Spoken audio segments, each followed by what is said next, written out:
నమస్కారం, news vision కు స్వాగతం. ముందుగా వార్తల్లోని ముఖ్యాంశాలు.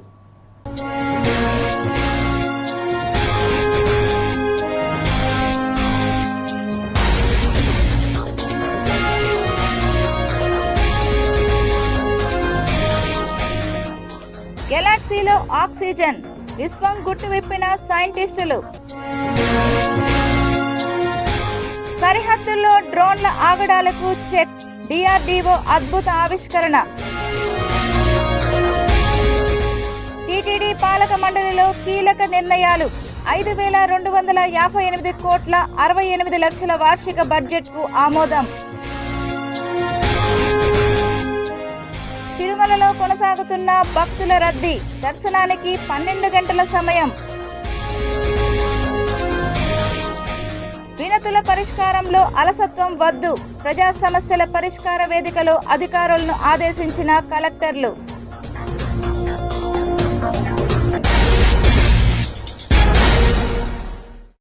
$5,258 కోట్ల 68 లక్షలతో 2025-26 బడ్జెట్ను ఆమోదించింది టీటీడీ పాలక మండలి. బడ్జెట్కు సంబంధించిన వివరాలను టీటీడీ చైర్మన్ బిఆర్ నాయుడు మీడియాకు వెల్లడించారు. సోమవారం టీటీడీ ధర్మకర్తల మండలి సమావేశం జరిగింది. టీటీడీ వార్షిక బడ్జెట్ను చైర్మన్ బిఆర్ నాయుడు ప్రవేశపెట్టారు. చైర్మన్గా ఆయనకు ఇదే తొలి బడ్జెట్. బడ్జెట్తో పాటు కొన్ని కీలక నిర్ణయాలు తీసుకుంది టీటీడీ బోర్డు. తిరుపతి అలిపిరి వద్ద ముంతాజ్ హోటల్కు కేటాయించిన స్థలం రద్దుపై చర్చ జరిగింది. వారికి మరొక ప్రాంతంలో స్థలం కేటాయింపుపై చర్చించారు.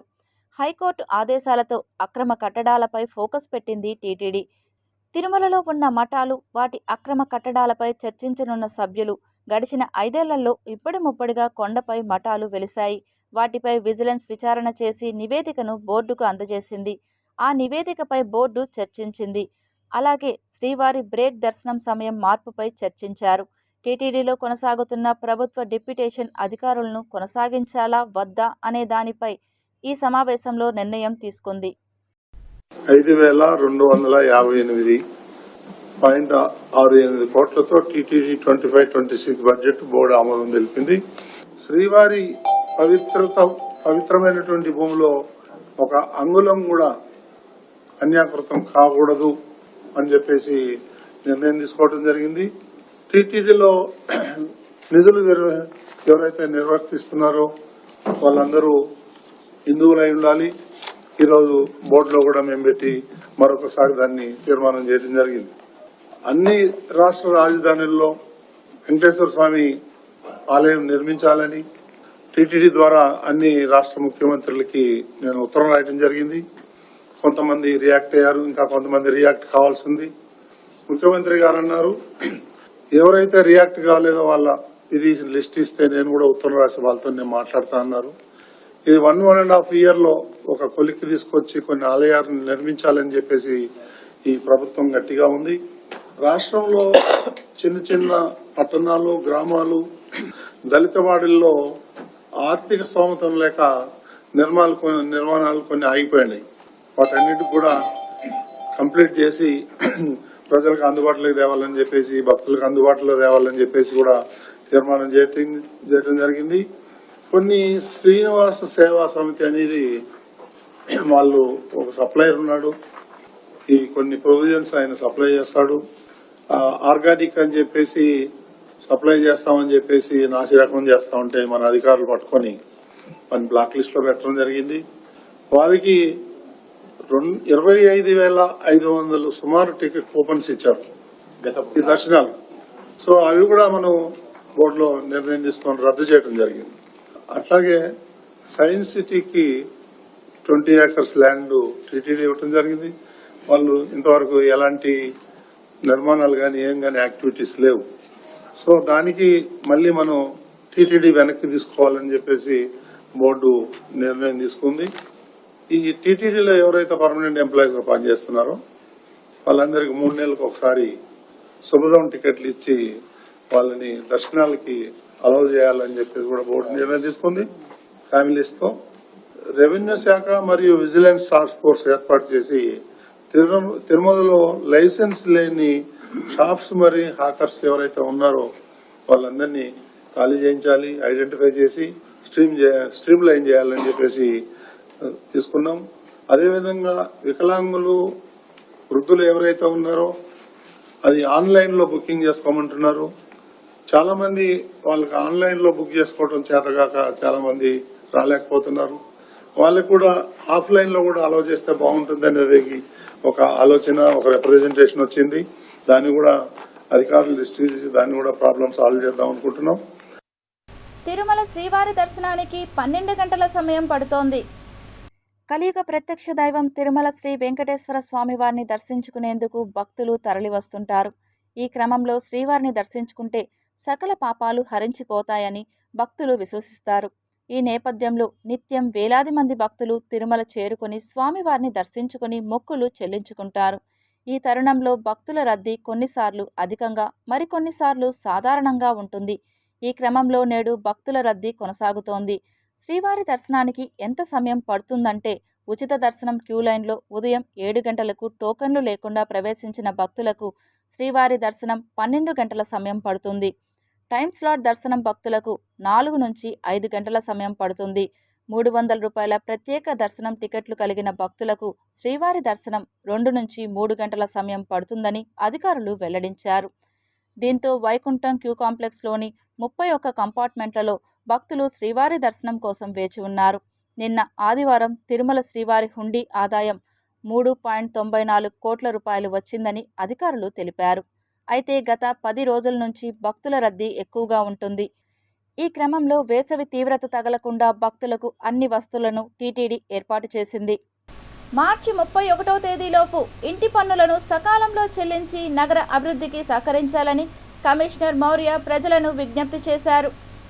తిరుపతి నగరపాలక సంస్థ కార్యాలయంలో ఏర్పాటు చేసిన విలేకరుల సమావేశంలో కమిషనర్ మీడియాతో మాట్లాడుతూ సకాలంలో ఇంటి పన్నులు చెల్లించడంలో తిరుపతి నగరవాసులు ప్రత్యేక చొరవ చూపాలని విజ్ఞప్తి చేశారు.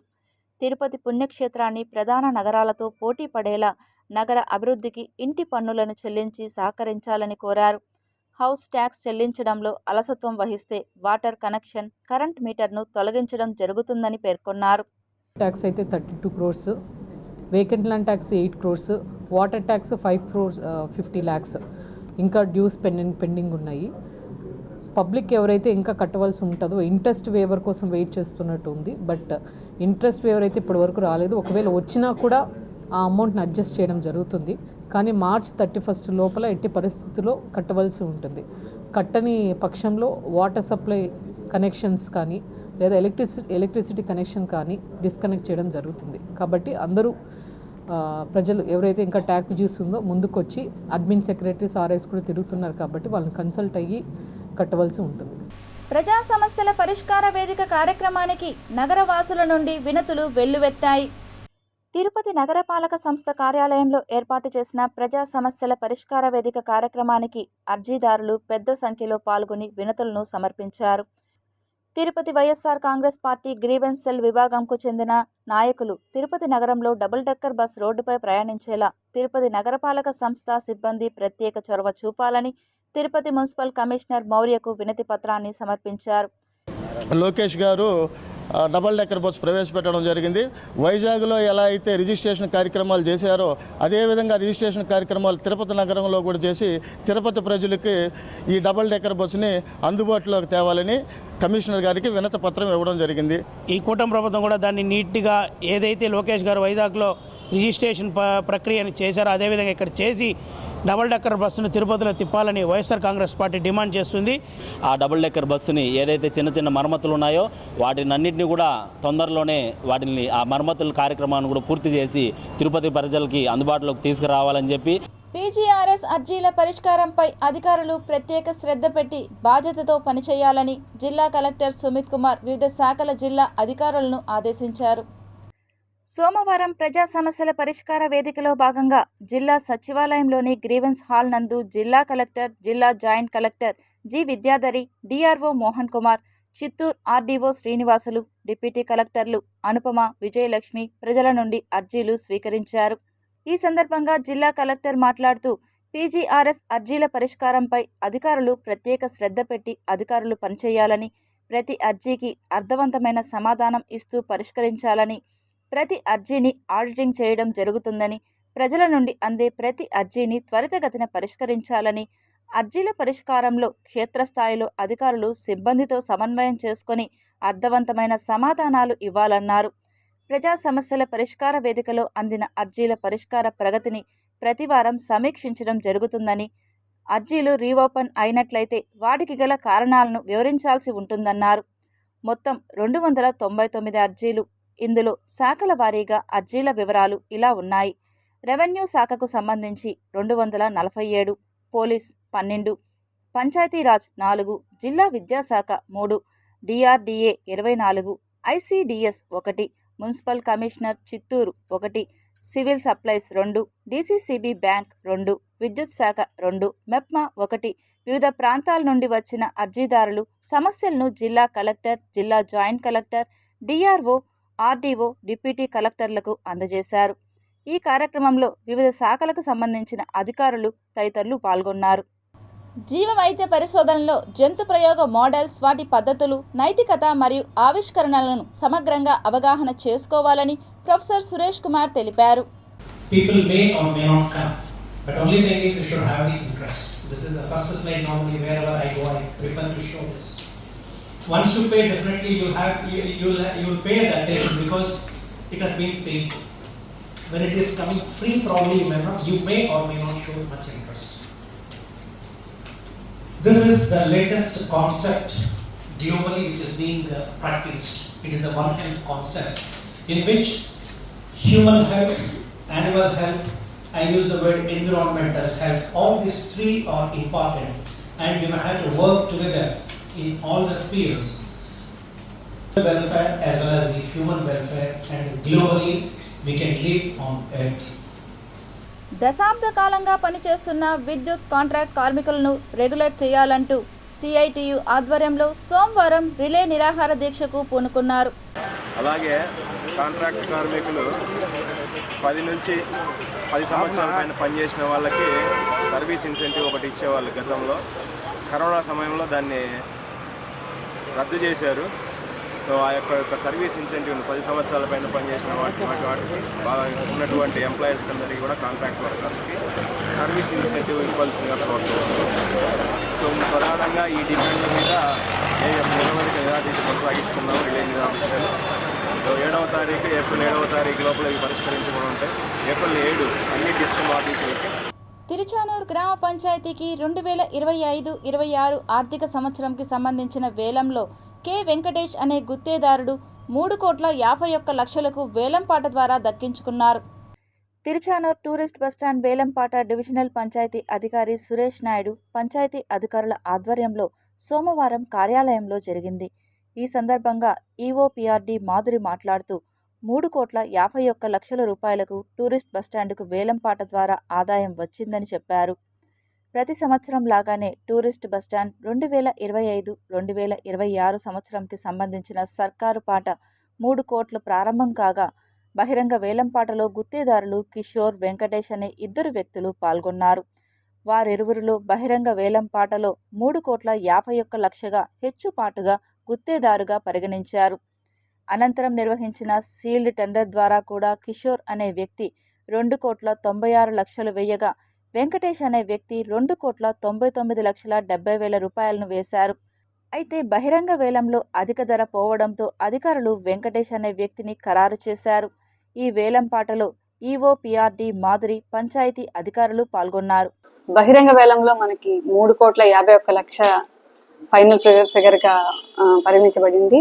సీల్ టెండర్స్ని దాని తరువాత మనం ఓపెన్ చేయగా 2,99,00,000 ఒకరు, 2,98,70,000 రూపాయలు ఒకరు పాడడం జరిగింది. సీల్ టెండర్స్ని బహిరంగ వేలంలో ఏదైతే హెచ్చుగా ఉంటుందో దాన్ని మనం పరిగణలోకి తీసుకుంటాం కాబట్టి బహిరంగ వేలంలో పాడిన 3,51,00,000 ఇది పాడింది కె వెంకటేష్ అయినా అతను సొంతం చేసుకున్నారు. ఈ బహిరంగ ఇప్పుడు ఈసారి మనం చూస్తే పోయిన ఆర్థిక సంవత్సరంతో పోల్చుకుంటే ఈ ఆర్థిక సంవత్సరంలో మనం 51,00,000 అదనంగా మనకి ఈ పాట అనేది పెరిగింది. 51,00,000 అదనంగా మనకి గ్రామ పంచాయతీ రాబోతోంది. దీన్ని మేము అభివృద్ధికి బాగా ఉపయోగిస్తాము. మనకి అత్యధిక పాట 3,51,00,000గా నిర్ధారించబడింది. దీనికి పాటదారుడు అదనంగా 18% GST మరియు 2% TCS, 2% స్టాంప్ డ్యూటీ కట్టాల్సి ఉంటుంది. ఈ మొత్తాన్ని మనకి హైయెస్ట్ పాటదారైన కె వెంకటేష్ కట్టాల్సి ఉంటుంది. ప్రపంచ క్షయవ్యాధి దినోత్సవాన్ని పురస్కరించుకొని తిరుపతి జిల్లా వైద్య ఆరోగ్య శాఖ ఆధ్వర్యంలో క్షయవ్యాధి నిర్మూలనకై అవగాహన ర్యాలీ నిర్వహించారు. ఈ కార్యక్రమానికి ముఖ్య అతిథిగా DMHO బాలకృష్ణ నాయక్, IMA సభ్యులు శ్రీహరి విచ్చేసి ర్యాలీని ప్రారంభించారు. ప్రపంచ క్షయవ్యాధి దినోత్సవం జరుపుకుంటున్నాము. ఈ సమావేశానికి ఈరోజు మనం ర్యాలీ కూడా జరుపుతున్నాము. అదేవిధంగా దీని మీద సమావేశం కూడా జరుపుతున్నాము. అవేర్నెస్ అనేది మనము ఈ క్షయవ్యాధి గురించి క్రియేట్ చేస్తున్నాము.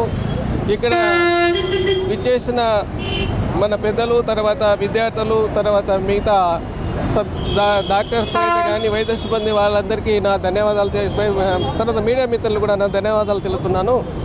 మనము క్షయవ్యాధి అంటే ఈరోజు మనము ప్రతి సంవత్సరం చేసుకుంటున్నాం. అంటే దీని గురించి మనము తెలుసుకుంటున్నాం. ఈ ప్రపంచ క్షయవ్యాధి దినోత్సవం సందర్భంగా మనము గుర్తు చేసుకొని మన దేశంలో, మన రాష్ట్రంలో మరియు మన జిల్లాలో కూడా మనము ఈ క్షయవ్యాధిని పారద్రోలాన్ని ఎలిమినేషన్ చేయాలని ఉద్దేశంతో అందరూ మనము ముందుకెళ్ళాలి. మనం చూసినట్లయితే ఇండియన్ మెడికల్ అసోసియేషన్, IMA ద్వారా RNTC ప్రోగ్రామ్స్ ద్వారా చాలామంది డాక్టర్స్కి దేశవ్యాప్తంగా ట్రైనింగ్ ఇవ్వటం, ఏ విధంగా ఈ టీబీని నివారించవచ్చు, దీనికి ఏ విధంగా మందులు ఇవ్వాలి, అట్లా డాట్ అని చెప్పని డైరెక్ట్ అబ్జర్వేషన్ ట్రీట్మెంట్ అని చెప్పని దాని ద్వారా పేషెంట్ల వద్దకే డైరెక్ట్గా మందులు ఇచ్చే విధంగా IMA ఆధ్వర్యంలో భారత ప్రభుత్వం గత 15 సంవత్సరాలుగా మేము ఈ కార్యక్రమం చేస్తూ ఉన్నాం. అదేవిధంగా మైక్రోస్కోపీ సెంటర్లు కూడా IMA ఆధ్వర్యంలో రావడం జరిగింది. ఈరోజు NTB ప్రోగ్రామ్, NTB అంటే నిర్మూలించాలని చెప్పిన ఉద్దేశంతో ఈరోజు ప్రపంచవ్యాప్తంగా చేస్తున్న కార్యక్రమాల భాగంగా మన భారతదేశంలో కూడా 5 సంవత్సరాల ముందు దీన్ని నిర్మూలిస్తాం. దాంట్లో భాగస్వామ్యంగా ఇండియన్ మెడికల్ అసోసియేషన్ ఉంటుందని చెప్పని సందర్భంగా తెలియజేస్తాం. వ్యాధి తీవ్ర రూపంలో మళ్ళీ తిరగబెట్టడం, అంతేకాకుండా రెండవసారి వచ్చినప్పుడు ఆ మందులకి లొంగకుండా రెసిస్టెంట్ టీబీగా తయారయ్యేటువంటి పెను ప్రమాదం ఉన్నది.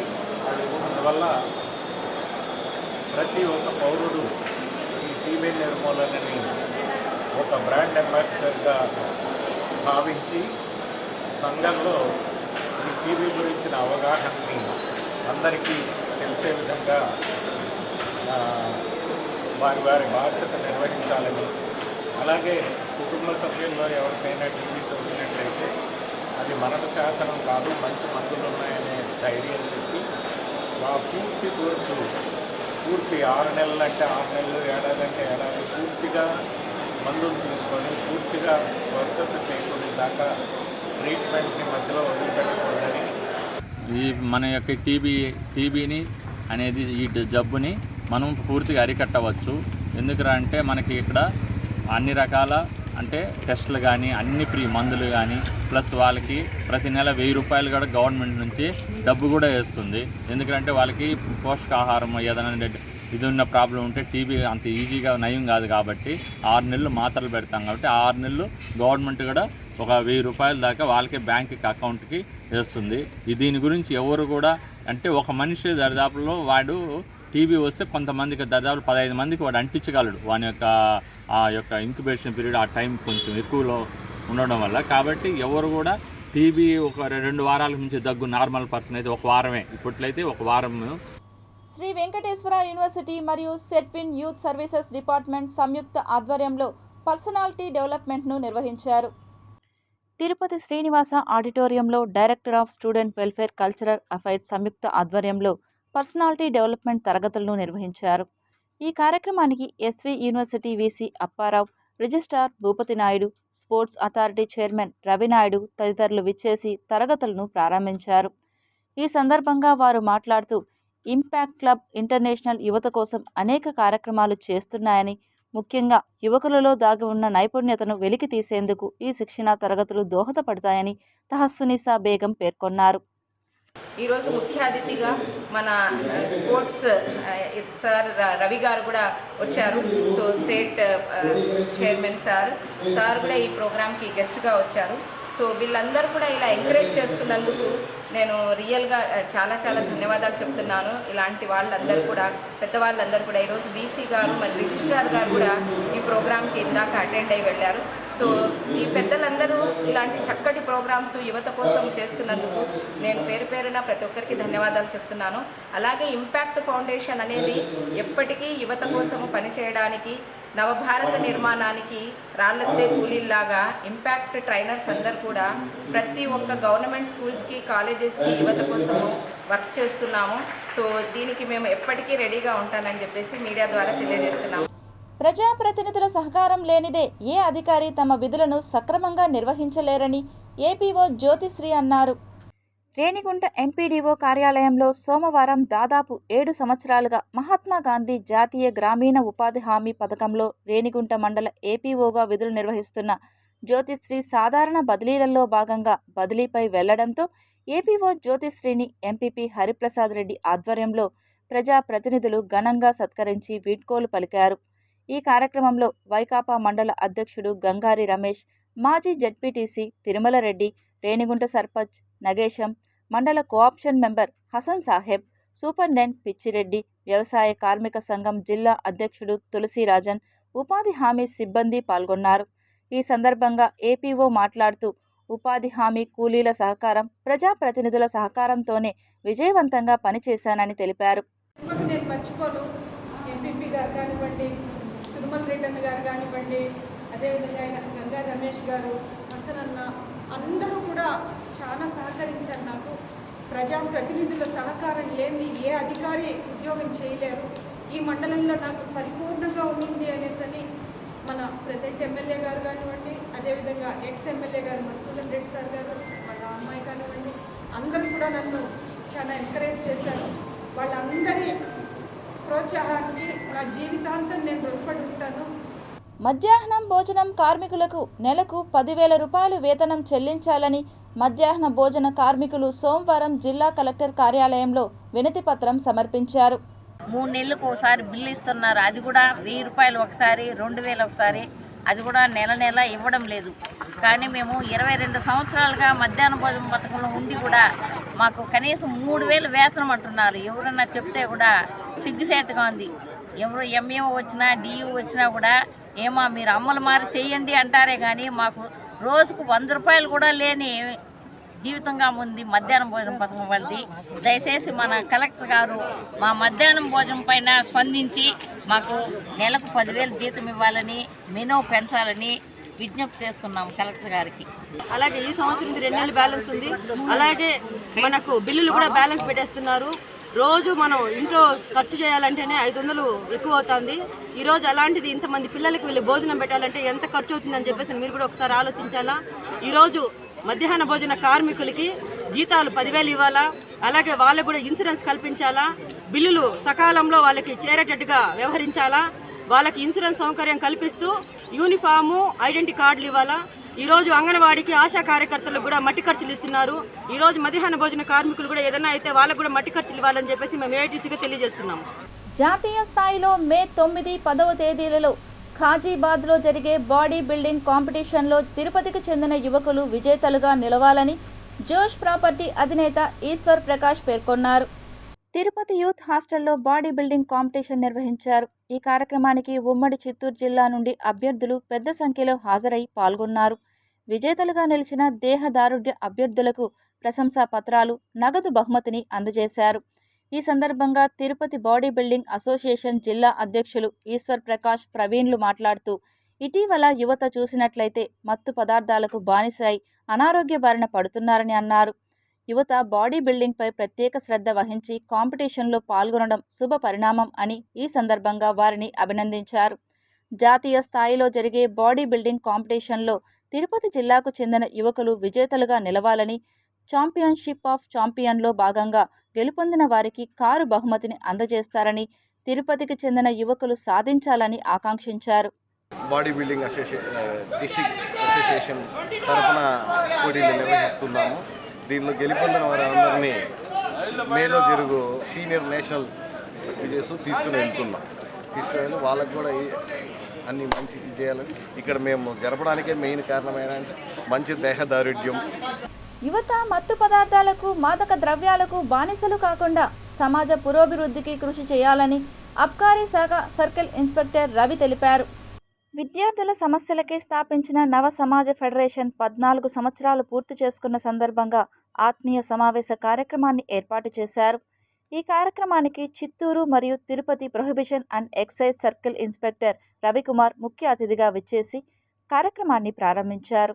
ఈ సందర్భంగా సిఐ రవికుమార్, ఎన్ఎస్ఎఫ్ నాయకుడు నగేష్ విద్యార్థులను ఉద్దేశించి మాట్లాడుతూ విద్య, వైద్య, ఉపాధి రంగాలలో ఎన్ఎస్ఎఫ్ చురుకైన పాత్ర పోషించిందని, ఎంతోమందికి ఆపద సమయంలో రక్తదానం చేసి స్ఫూర్తిదాతలుగా నిలిచారని పేర్కొన్నారు.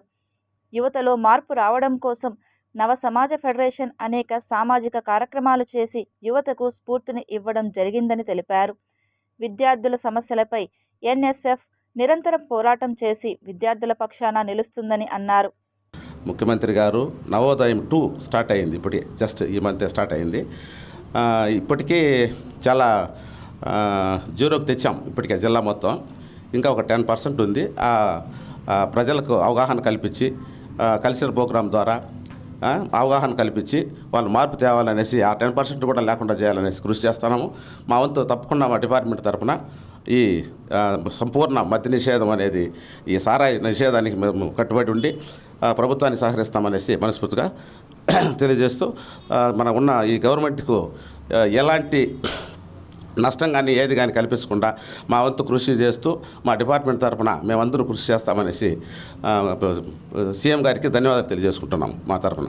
తిరుపతి మహానగరంలో ప్రారంభమైనటువంటి నవసమాజ ఫెడరేషన్ సంస్థ ఈరోజు 14 సంవత్సరాలు పూర్తి చేసుకొని 15వ వసంతంలోకి అడుగు పెడుతున్న సందర్భంగా ఈరోజు తిరుపతి నగరంలో ఉన్నటువంటి ప్రముఖుల్ని, అధికారుల్ని, అలాగే సంఘ సేవకుల్ని సన్మానించేటువంటి కార్యక్రమంతో పాటు విద్యార్థులకి ప్రోత్సాహ బహుమతులను కూడా అందజేస్తున్నాము. ఈ కార్యక్రమానికి పిలిచిన వెంటనే సి రవి సార్ గారు అలాగే నగరంలో ఉన్న ప్రముఖులందరూ కూడా వచ్చి ఆశీర్వదించారు. ఈ సందర్భంగా యువతలో మార్పు రావడం కోసం నవసమాజ ఫెడరేషన్ విద్యాపరంగాను, వైద్యపరంగాను అనేకమైనటువంటి ఉపాధి కార్యక్రమాల్లో చురుగ్గా పాల్గొంటూ ఇప్పటి వరకు 5,000 మందికి రక్తదానాలు చేసినటువంటి ఘనమైన చరిత్ర ఈ యొక్క సంస్థకు ఉందని డిఆర్డీఓ ఆధ్వర్యంలో సరికొత్త ఆవిష్కరణలకు తెరతీశారు. నేటి యుద్ధ భూమిలో దాడుల తీరు పూర్తిగా మారిపోయింది. గతంలో తుపాకులు పట్టుకున్న సైనికులు ట్యాంపుల నుంచో లేదంటే ఫైటర్ జెట్ నుంచో కాదు, షూ బాక్స్ పరిణామంలో ఉన్న ఓ డ్రోన్ నుంచి ప్రమాదకర క్షిపణులు దూసుకురావచ్చు. రష్యా ఉక్రెయిన్ యుద్ధంలో ఇలాంటి పరిస్థితులు స్పష్టంగా కనిపిస్తున్నాయి. మారుతున్న యుద్ధ స్వభావానికి డ్రోన్ల దాడులు మంచి ఉదాహరణ.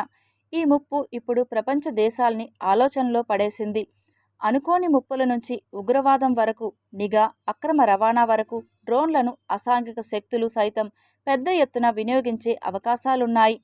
ముఖ్యంగా విశాలమైన సరిహద్దులు, చుట్టుపక్కల పొంచి ఉన్న శత్రువులు భారత్కు నిరంతరం సవాళ్లు విసురుతున్నారు. ఈ తరుణంలో భారత రక్షణ పరిశోధన అభివృద్ధి సంస్థ డిఆర్డీఓ శక్తివంతమైన D4 యాంటీ డ్రోన్ వ్యవస్థను ఆవిష్కరించింది.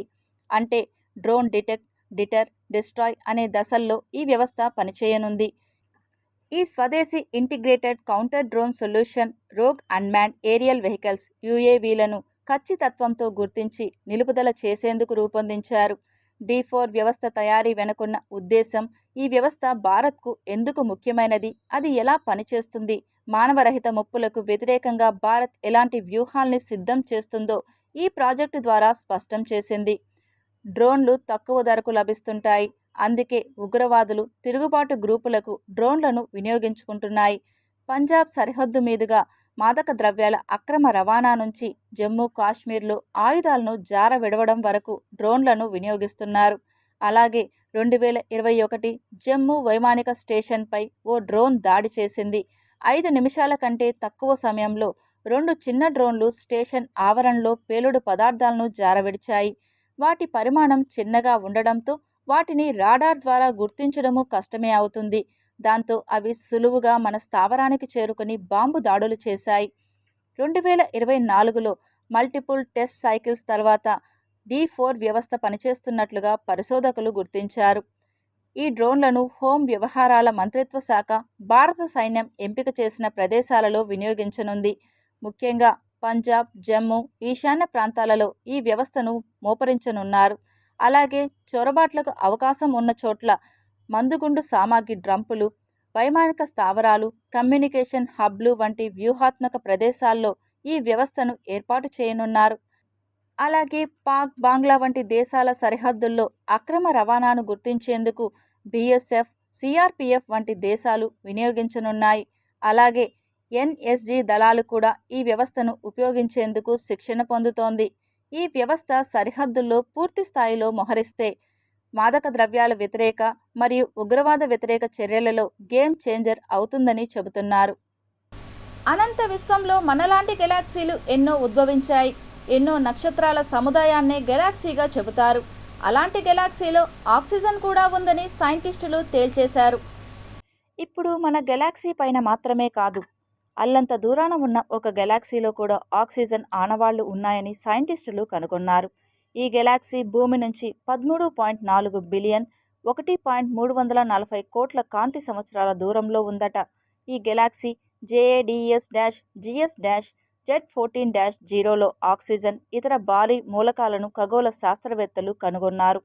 NASA James Webb space telescope JWSTతో ఈ గెలాక్సీలో ఆక్సిజన్ ఉందని గుర్తించారు. గెలాక్సీలు గతంలో నమ్మిన దానికంటే చాలా వేగంగా ఏర్పడ్డాయని అంటున్నారు. చిలీ ఎడారిలో రేడియో టెలిస్కోప్ల భారీ నెట్వర్క్ అయిన Atacama large millimetre, sub millimetre array, ఆల్మాతో సహా అధునాతన అంతరిక్ష టెలిస్కోప్లను ఉపయోగించి 2 పరిశోధనా బృందాలు ఈ ఆవిష్కరణను స్వతంత్రంగా నిర్వహించాయి. ఈ గెలాక్సీని పరిశీలించిన శాస్త్రవేత్తలు విశ్వం కేవలం 300 మిలియన్ సంవత్సరాల వయసులో ఉన్నప్పుడే ఈ గెలాక్సీ ఉనికిలో ఉందని చెబుతున్నారు. ఈ గెలాక్సీని చూసి శాస్త్రవేత్తలు కూడా ఆశ్చర్యపోతున్నారు. లైడెన్ అబ్జర్వేటరీ ఖగోళ శాస్త్రవేత్త శాండర్స్ కౌస్ ఈ ఆవిష్కరణను నవజాత శిశువు అని అభివర్ణించారు. ఈ గెలాక్సీ చాలా వేగంగా పరిణామం చెందుతోంది. విశ్వంలో గెలాక్సీల నిర్మాణం మనం అనుకున్న దానికంటే చాలా వేగంగా జరుగుతుంది అని ఆయన చెప్పారు. ఇటాలియన్ ఖగోళ భౌతిక శాస్త్రవేత్త స్టెఫానో కార్నియాని ఈ ఆవిష్కరణను అద్భుతం అని అభివర్ణించారు. ఇది గెలాక్సీలు ఎప్పుడు, ఎలా పుట్టాయనే ప్రశ్నను లేవనెత్తుతుందని అన్నారు. వాస్తవానికి ఈ గెలాక్సీని 2024లోనే కనుగొన్నారు. కానీ ఇప్పుడు ఈ జేమ్స్ వెబ్ స్పేస్ టెలిస్కోప్ ఈ గెలాక్సీని వెలుగులోకి తీసుకొచ్చింది. అయితే గెలాక్సీపై ఆక్సిజన్ ఏ రూపాల్లో ఉంది, ఎంత పరిణామంలో ఉందనేది తెలుసుకునే పనిలో పడ్డారు సైంటిస్టులు. Tirupati bullion gold jewellery and silver merchants association సమాచారం మేరకు తిరుపతి లోకల్ బులియన్ మార్కెట్లో బంగారం, వెండి ధరలు ఇలా ఉంటాయి. 24 క్యారెట్ల బంగారం 10 గ్రాముల ధర 90,480 రూపాయలు. 22 క్యారెట్ల బంగారం 1 గ్రాము ధర 8,195 రూపాయలు. వెండి 1 కేజీ ధర 1,00,000 రూపాయలు. రీటైల్ వెండి 1 గ్రాము ధర 103 రూపాయలుగా ఉంటుంది. వార్తలు ముగించే ముందు ముఖ్యాంశాలు మరోసారి చూద్దాం.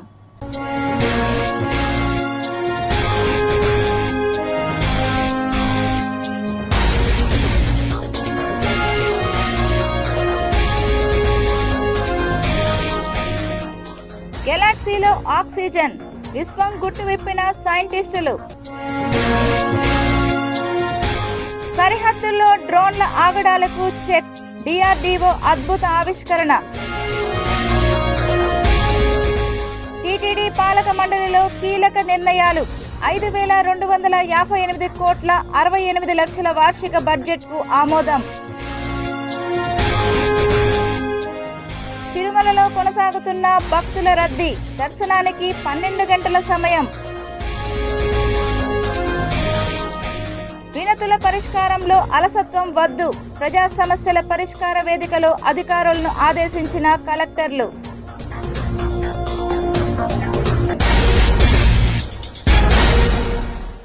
ఈ వార్తలు ఇంతటితో సమాప్తం. సమగ్ర సమాచారంతో న్యూస్ విషయంలో మళ్ళీ కలుద్దాం. అంతవరకు సెలవు, నమస్కారం.